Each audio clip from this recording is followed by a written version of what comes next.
Hello my friends. You can subscribe to my channel to be informed about new videos, like my videos and support me. The story I am about to tell is a true story shared on Reddit. Here we go. Have a good listen. I was born poor. My dad toiled in jobs that paid horribly and treated him worse. My mom watched other people's children, assuring our house was always packed with people. My siblings and I had hand-me-down clothes, knew the joys of a ramen dinner, and all started working in our early teens to help with expenses. Even though we struggled growing up, there were always people that helped us out along the way. One of those people was the owner of the house my parents rented from. George, the gentle old widower, owned a few homes in our neighborhood. Though he could have been greedy, he wasn't.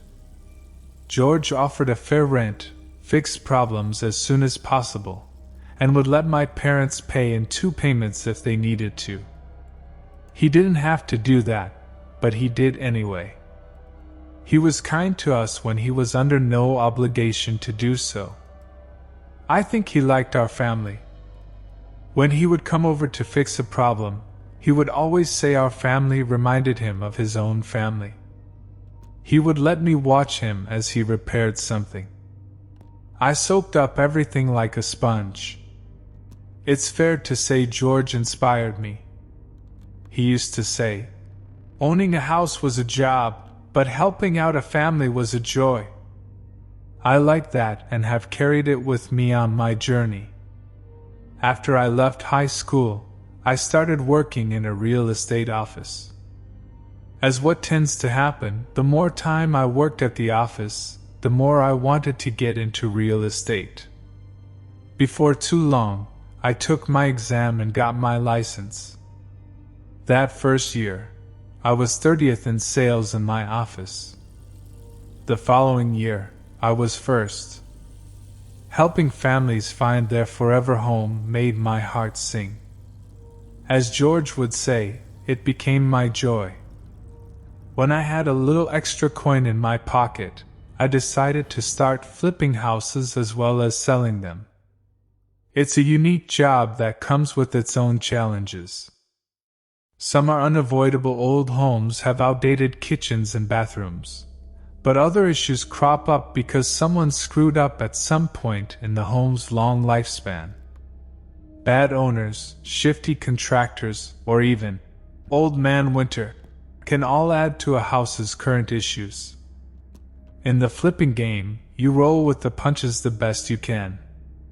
You try to solve these problems as cheaply as possible and hope to profit from the sale.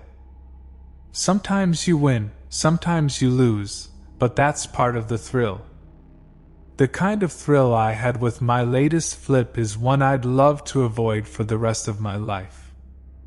There is an old expression that if something is too good to be true, it probably is. Typically, I heed this advice because, in the housing game, an underpriced house usually means a ton of work hiding in the walls. Good bones are lovely for a house you want to flip, but you need to have some kind of skin in place if you're going to make a profit. Once you start mentally tallying repairs and it slides into the 6 figures, it's time to find another house. That being said, every once in a while, you see a place that captures your head and heart. When that happens, all the old expressions get chucked out the window. When a realtor sees those stars in your eyes, they're already mentally writing the offer. 734 Walnut Lane was one of those houses. It was genuine love at first sight. An old Victorian with a large, sprawling yard filled with old-growth trees. The house needed some work, paint, landscaping, maybe a roof, but an excellent real estate agent will tell you to look past the problems and focus on the potential. A little sweat equity can turn a grain of sand into a pearl. And 734 Walnut Lane had pearl potential. The inside of the 4-bedroom, 2.5-bath house was a bit rough. Not a total teardown, but there were going to be some repairs needed. The bathrooms were actually in good shape. The style was so vintage that it had actually come back around. The kitchen was going to need some modern touches. The wall-to-wall carpet needed to be ripped up because I knew there would be fantastic hardwood floors under it. Some painting, electrical, and other odds and ends were going to be done, but I was smitten. It was 2 stories. The bottom is where the master suite was located. Upstairs, there were 3 smaller rooms and a den. The rooms were a touch small, but you just call them cozy in your advertising and stage it to make it look bigger. The den, though, was a strange space. It overlooked the veranda and was flooded with natural light from a skylight, both pluses, but it was also colder than the other rooms. There was also a weird energy I associated with the decor still in the residence. I had seen enough, though. I wanted to go for it. I made an offer, and we got the ball rolling. Even though the house had sat vacant for a year or so, it was surprisingly competitive. I wasn't shocked. The price was below market value in a hot neighborhood. The agent did not give up much information, only that the owner had said they wanted to sell the house as fast as possible. That worked to my advantage. In my offer, I shortened the window of inspections down to 72 hours and made the close at 10 days. No one else would do that. My office manager advised against it, and even the listing agent questioned my timetable, but I told them both I was sure. My ace in the hole was I had a team of people I could snap into action as soon as possible. This wasn't my first race. I had plans in place to hit the ground running. After 80 hours of sitting on pins and needles, I got the call I wanted to hear. The house was mine. While having the winning offer was great, I had a lot to do in a very short amount of time. I needed to get my inspectors in there as quickly as possible to ensure this house wouldn't break me financially. If they came back waving red flags, I still had time to pull out of the deal. My go-to inspector was Wally. Wally and I have a long history together, and I trust him implicitly. If he said this was a dog, I would walk. If he said there was something to the old place, I was all in. Wally knew his shit, and I hoped he'd be coming back with good news. The inspection was set for a Tuesday at noon. Inspections can vary in time, and Wally was lovely but slow, so I assumed I'd hear from him at about 2:30. I had a few other things to concern myself with, so I headed off to do my errands after I let him in. 20 minutes later, I got a phone call from Wally. He sounded nervous and asked if I could come to the house. He wouldn't tell me what was wrong over the phone, but you could hear in his voice something was up. I dropped what I was doing and motored back over to 734 Walnut Lane. Wally was waiting outside when I pulled up. He was pacing and smoking a cigarette even though he had stopped months ago. I walked up to him and asked what was going on and expected him to say that the walls had black mold or the foundation was amiss. But that's not what he said at all. He pointed up to the second-story den window with his cigarette and shook his head. "Something is in there." His voice was shaky. "You mean besides the 1970s furniture?" "No, something evil." I laughed because I assumed Wally was making a joke. But when I noticed he wasn't laughing with me, I stopped. "Wally, what are you talking about?" I heard things, shuffling, footsteps, voices. The last word caused my hair to stand on end. Shuffling and footsteps can be anything. Old houses creak, animals get in, etc. But voices are something different. Voices are a tad concerning. Was there a TV left on, or maybe a radio? No. Maybe your phone? No. Did someone walk past outside? No, he said just as firmly as he had the other times. I was alone in there, and I heard someone speaking. What did they say? I asked. Wally took a drag from his cigarette and exhaled a large plume of foul-smelling Carolina smoke. They said tumble.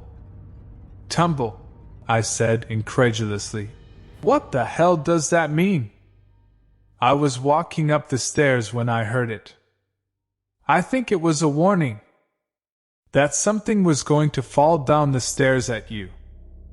No, he said nervously. That I was going to fall down the stairs. I was taken aback. I hadn't even considered that. Was the voice, I dunno, angry sounding? It was very monotone, but he shook his head. There was a feeling that came with it. I felt it in the base of my skull, you know? I didn't, but I didn't want to argue. Wally stubbed out his cigarette and sighed. I don't know if I can do this inspection for you. Wally, I said, I shortened the window for inspections to next to nothing. I don't have time to find someone else. I know, but I don't feel comfortable in there. I'm worried I'm going to get hurt. Would it help if I stayed with you? He looked away, embarrassed, but then he responded softly. Yes. Sorry if that fucks up your day. Hey, we're a team, I said. I can stick around if that helps. If you see or hear anything, he started, but I interrupted. I'll keep it to myself, I said with a smile. He grinned, and we walked into the house together. There was a stillness that seemed typical of all empty houses, but with what Wally told me bouncing around my head, it took a more sinister bend. I was sure it was nothing, but in the darkest corners of my brain, a small candle of thought flickered. What if he was right? Wally went back to his work in the kitchen, and I decided to check out the rooms upstairs.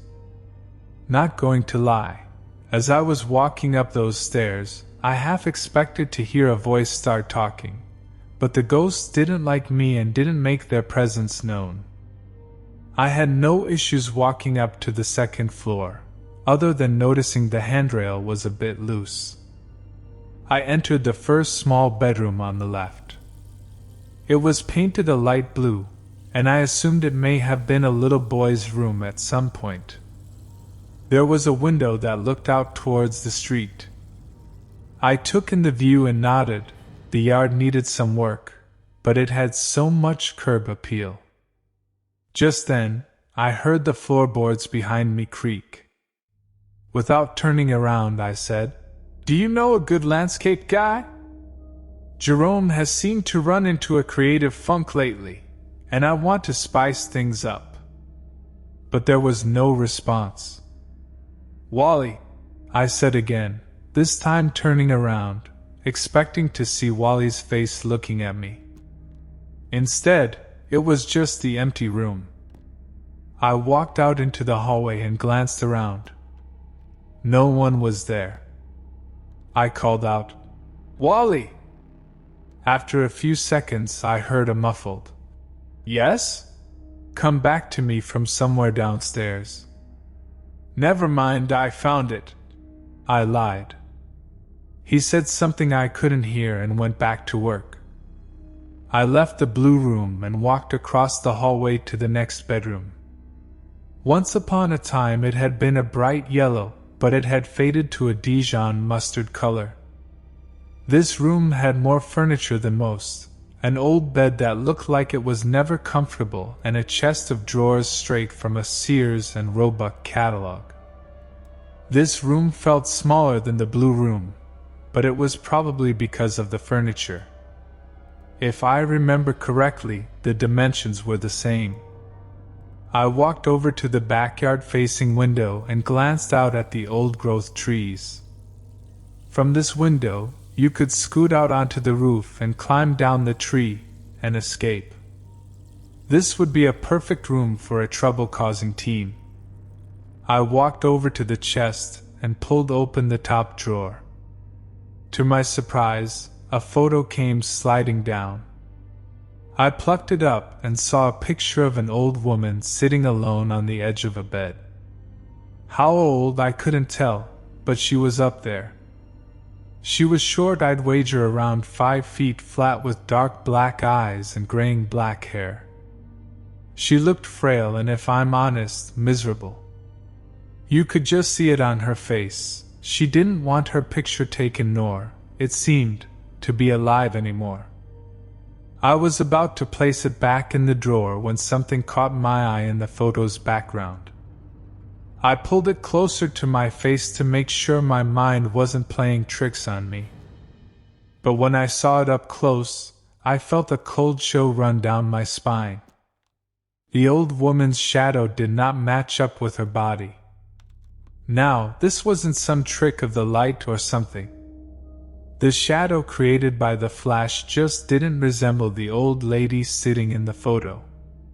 It looked bulkier, and I swear to God, if you squinted, it looked like she had horns. At first blush, you'd probably never notice it. But when you give it a good, hard look, the photo becomes unsettling. It's unnatural. That's when I realized the photo's location was also familiar. It had been snapped in this room. The old lady was sitting on the same bed that was next to me. I put the photo back in the drawer and looked down at the bed, half expecting to see the unpleasant woman staring back at me.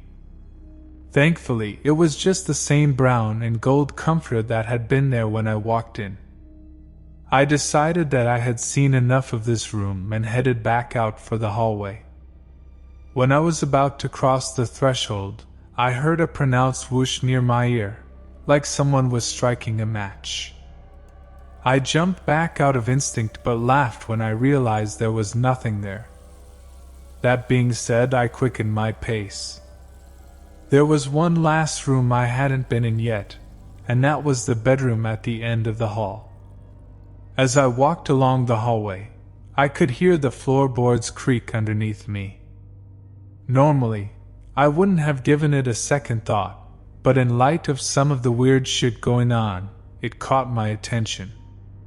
Nothing could creep down here without letting you know it was there. I pushed open the door to the last bedroom, and it, of course, squeaked open. It was darker in this room than in the other two, partially from the trees in the backyard providing shade and partly from a pair of old, ratty black curtains on the window. I made a note to swap out both the curtain and curtain rods before staging this room. Like the other rooms, the space was cozy. There was a day bed in the room pressed against the wall it shared with the yellow room. Across from the bed was an old bookshelf with a few old books and magazines. Nothing recent or too exciting sounding, and few odds and ends. Some knickknacks had tribal-looking designs, but it was probably just some company trying to ape the style. All in all, it was pretty pedestrian. The room itself was painted a green color that must have spoken to the previous owner in a profound, meaningful way because it was not having the same effect on me. Unless someone explicitly requested it, I wouldn't use this shade if my life depended on it. It just felt off-putting. I heard the floorboards in the hallway creak, and I called out for Wally. Again, he didn't respond, but the floorboards creaked again like someone was approaching. "Can I help you?" I asked loudly and with bass in my voice. "What?" I heard Wally say from the bottom of the stairwell. "Did you call my name?" "Yes," I said, sighing in relief. "I thought I heard you down there." "Yeah," he said. I was gonna come up and start poking around in those rooms. Can you, I dunno, watch me walk up the stairs, just in case? I smiled to myself. Sure. Thank you, he said sheepishly. Also, I added, we are gonna have to paint this whole place because, well, wait until you see what they did to the kitchen. Great, I thought as I headed towards the door, a larger painting budget. Suddenly, I heard someone running away down the hallway. I rushed out in hopes of getting a glimpse of someone but didn't catch anything. I walked down the hallway but kept my head on a swivel. I didn't know what I thought I'd see, but I wanted to be prepared regardless. Now, what would I do if I did see something? I hadn't quite figured that part out yet. As I got to the top of the stairs, thankfully, having seen nothing but my own shadow, I smiled down at Wally. Were you running? Wally said from the bottom of the stairs. I tripped, I lied. Ready to come up? If I fall, he said, gripping the railing, know that it wasn't my fault. Something I say every time I have a few too many drinks at a party. Wally took a second and then bolted up the stairs. He was focused. He kept his head down and powered up the steps 2 at a time. Before too long, he joined me at the top of the stairs. He was a touch out of breath, not sure if it was from lack of exercise, fear, or both. Any voices? I asked. Nothing this time. Maybe we scared them away. I don't know if that's how this works, he said, pushing past me. Let's say it does work that way so we can get someone in here ASAP, I said with a wink. Preferably to someone with a pulse. I wouldn't joke about that, he said, crossing into the blue room. While he went off to do his things in the room, I walked into the den and took the space in. The loft above the stairs is a small but functional space. I imagined a place for kids to play, a small home office, or even a nice reading nook. There was a skylight above that gave a good amount of natural light. The rays felt warm but not too hot. The space was empty, save for an old chaise that I was worried might not hold body weight, but I decided to test it out and take a seat anyway. It groaned under my weight, but it held. I pulled my phone out and clicked away at some mindless game and let the sun's ray warm me up. Like I mentioned earlier, this part of the house was noticeably colder than the rest. I assumed the AC was a dinosaur awaiting its own comet and would need to be replaced at some point in the near future. New ducting probably too. The bills kept adding up. As I settled into the chaise, I could hear Wally working the blue room. Every once in a while, I'd hear him mutter to himself and bang around on something. I was focused on seeing how far I could hit a baseball with an umbrella. It's an odd game, when I heard footsteps on the stairs. I peered over the top of my phone, expecting to see Wally darting down the steps, but I didn't see anyone. But as I watched, I heard the stairs creak under the weight of something ambling up. It was like they were teens trying to sneak upstairs after curfew. I looked at the carpet at the top of the stairs and, unless my eyes were playing tricks on me, saw it compress like something was standing there. I yelped. As I did, something sprinted from the top of the stairs and into the yellow room, slamming the door in the process. Wally popped out of the blue room, and his gaze met mine. Did you slam that door? The words got caught in my throat. I cleared the logjam. I didn't do that. The wind, he offered, but knowing it wasn't going to be the wind. I shook my head. No. Have you ever seen the color from someone's face just disappear in an instant? The blood was gone from Wally's face, and his skin looked like a white subway tile. He pressed his body against the wall, trying to add space between him and the newly closed door to the yellow room. "You okay?" I eked out. "No," he answered honestly. "I'm pretty fucking far from okay." "What do you want to do?" "Burn this place to the ground," Wally said. "Something is off about this house. Bad vibes all over." "I'm going to open the door," I said to Wally and my own will. "Why the fuck for?" "There isn't anything there. We're spooked, and we're making this worse than it is." "You've been in hundreds of houses," I added. "You know that sometimes there's a bad energy about them." "Yeah, bad bones, not ghosts," Wally said. I stood and, though I didn't show it, my legs felt like Bambi taking those first few steps and nodded towards the door. "I'm going to open the door, okay? Just stand near me, okay?" "I dunno," Wally said as he started sliding back into the blue room. "Wally, I need you to stand near me as I turn this handle, okay? If someone's in there, I'm going to need help." Wally made a sign of the cross and pulled out a screwdriver. "If there is a ghost in there, I'm assholes and elbows out this bitch and into my car. If there is a ghost in there, I'm running right behind you and not stopping until I get to escrow and break this deal." I slowly walked to the door of the yellow room. My heart pounded like a bass drum in my ears. I couldn't feel my legs, and it was like I was floating.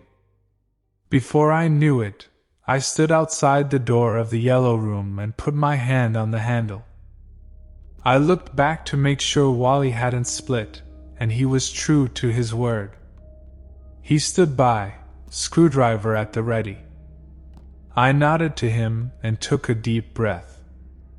1, 2, 3, I whispered, and then slowly turned the handle and pushed the door open. The door squeaked on its hinges as it opened to reveal nothing out of the ordinary in the yellow room, until you looked at the bed. Someone was hiding underneath the brown and golden comforter. I felt weightless. I didn't anticipate anything, but now I was staring at a bulged-up comforter on the ancient bed. Someone or something was in here, trying to hide from us.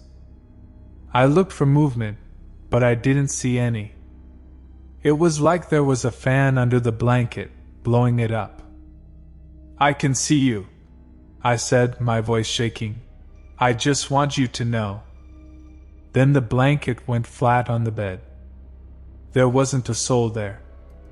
As my brain tried to comprehend what the fuck I just saw, I felt someone brush past me and heard their footsteps as they dashed into the green room and slammed the door again.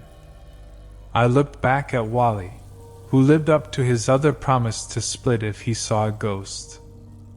He ran so hard down the stairs, some of his tools fell from his belt, and he just left them. He rushed out the front door without even slowing down. That's when I heard the whispers. "Tumble, tumble, tumble." I started to absent-mindedly back away from the voices. They became louder. "Tumble, tumble, tumble." I took a step back and felt the floor disappear. I had reached the top of the steps. I started to fall back, but, at the last minute, I shot my arm out and caught the door jamb of the blue room. "Tumble, tumble, tumble." "No!" I screamed as loud as I ever had.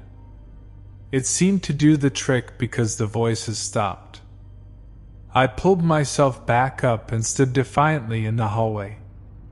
I glared down at the green room door.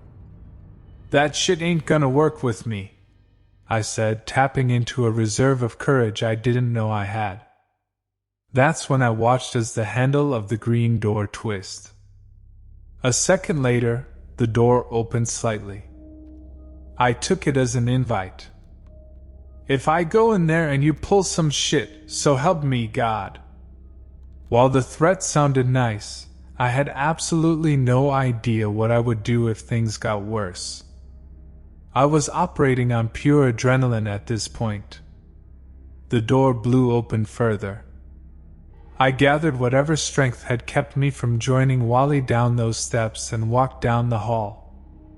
I pushed the green room door open and glanced around. There wasn't anyone in here at first glance. I walked into the room.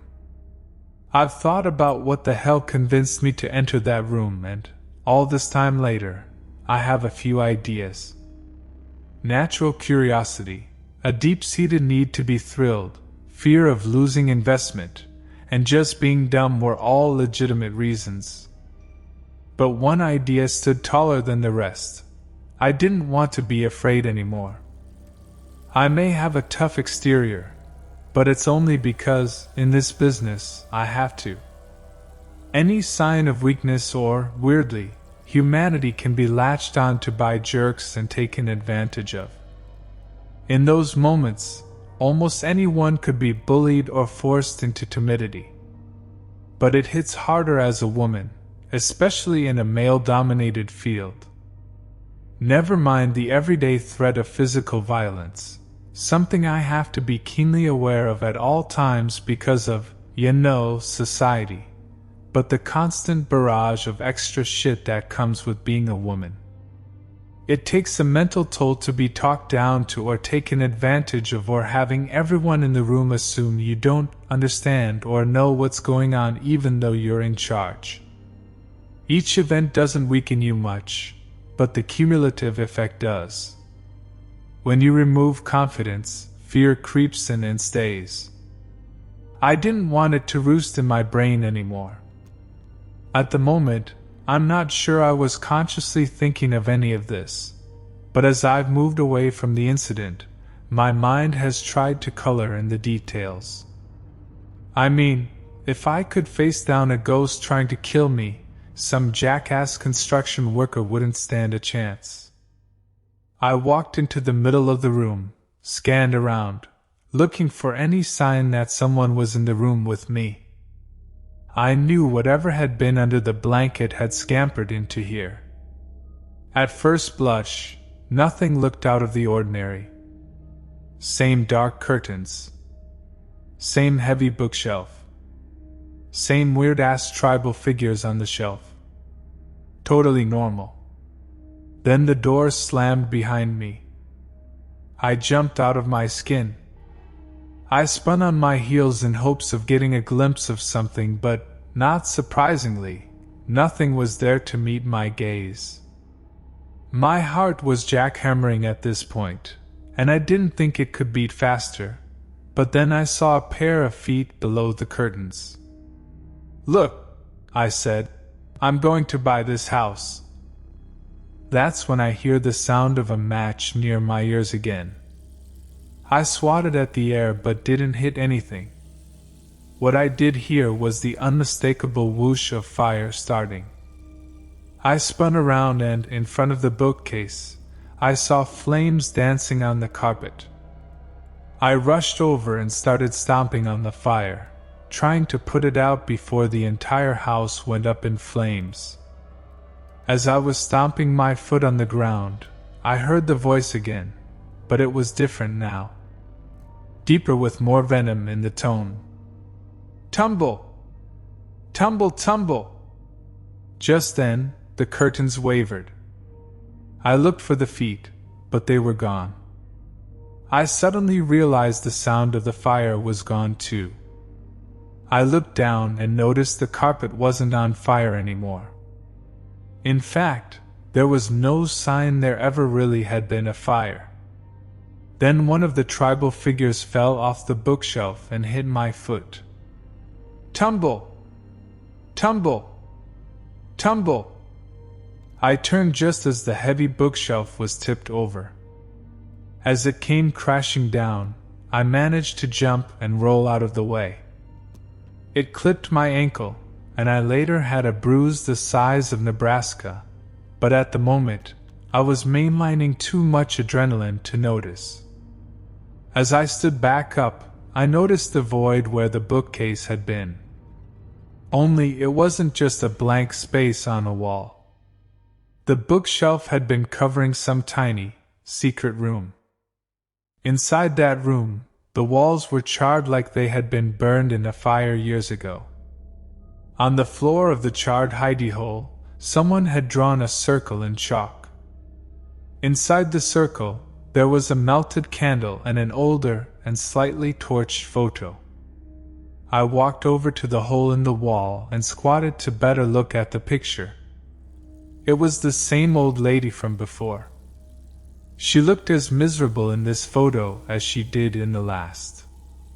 She was sitting on the day bed, staring out at the bookshelf that nearly killed me. It was like she was keeping an eye on it, waiting for something to appear. I poked at the candle. I guess it had started the fire, but this was the only place in the house where there was flame damage. Had someone burned this room and hit it with a bookcase? While that seemed logical, something about the candle was off. I couldn't tell because the wax had melted years ago, but it looked like some symbols had been carved into the candle before it was burned. The room seemed to get colder, and I suddenly felt very uncomfortable.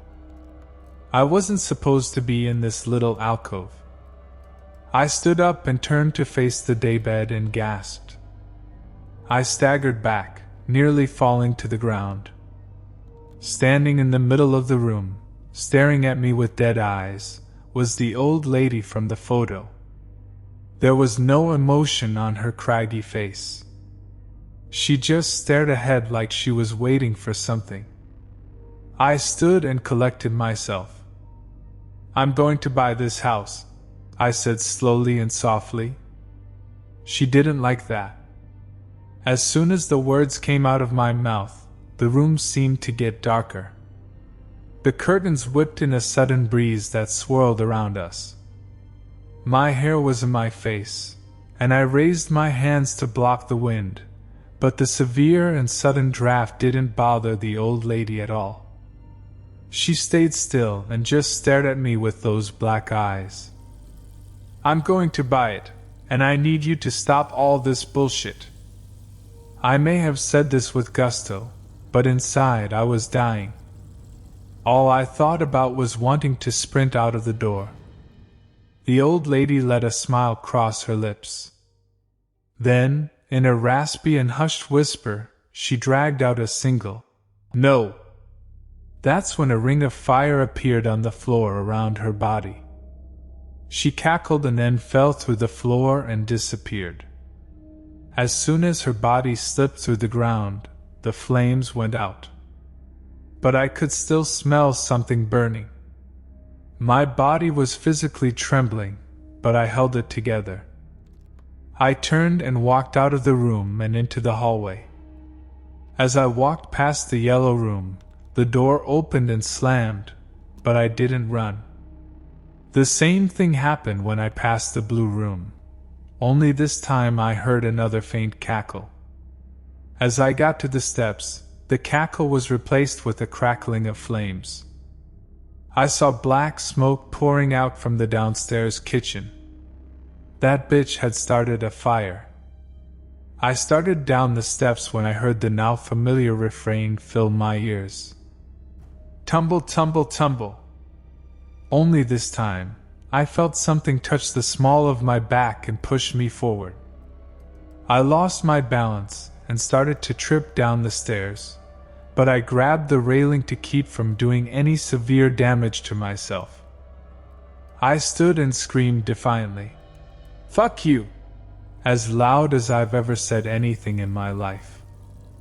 The cackling returned, and I felt another shove. I stumbled down 2 more steps, grasping at the railing to steady myself.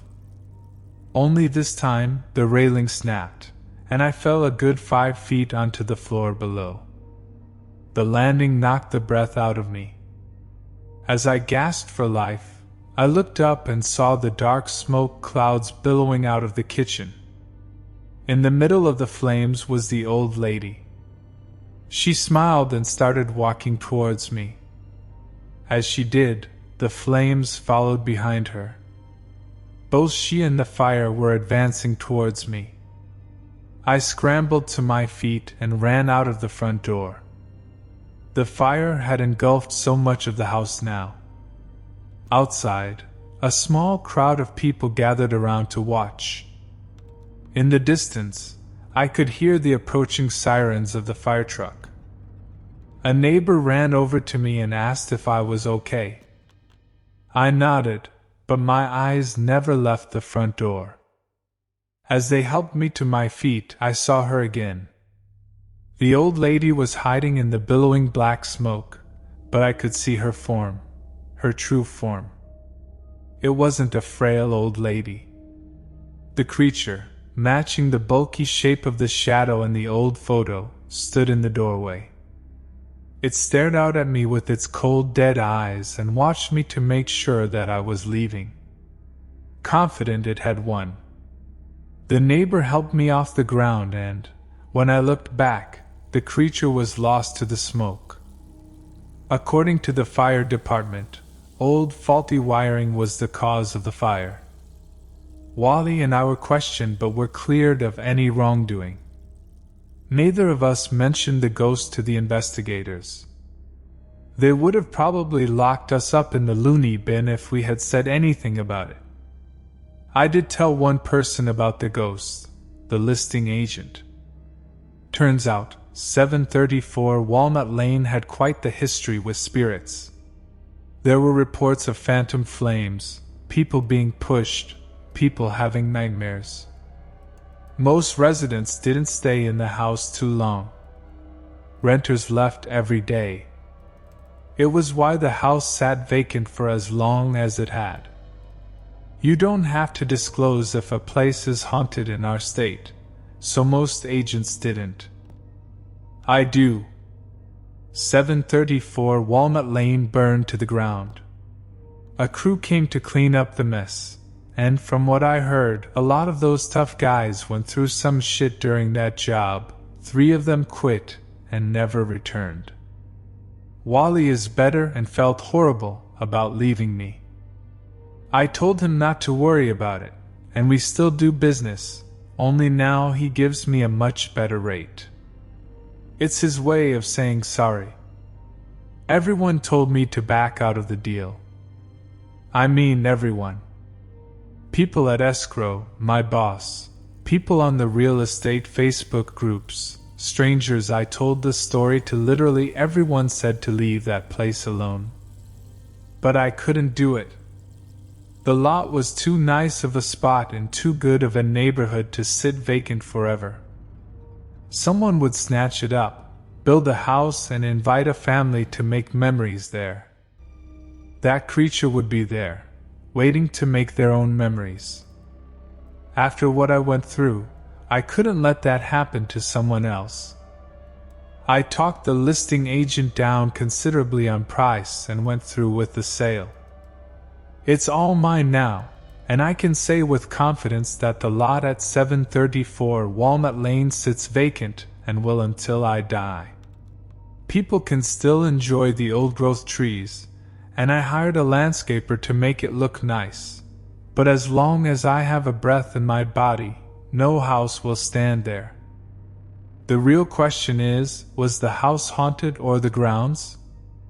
Will the frail old lady appear again in the yard of my lot, or wait until I shuffle off this mortal coil and haunt the next house built there?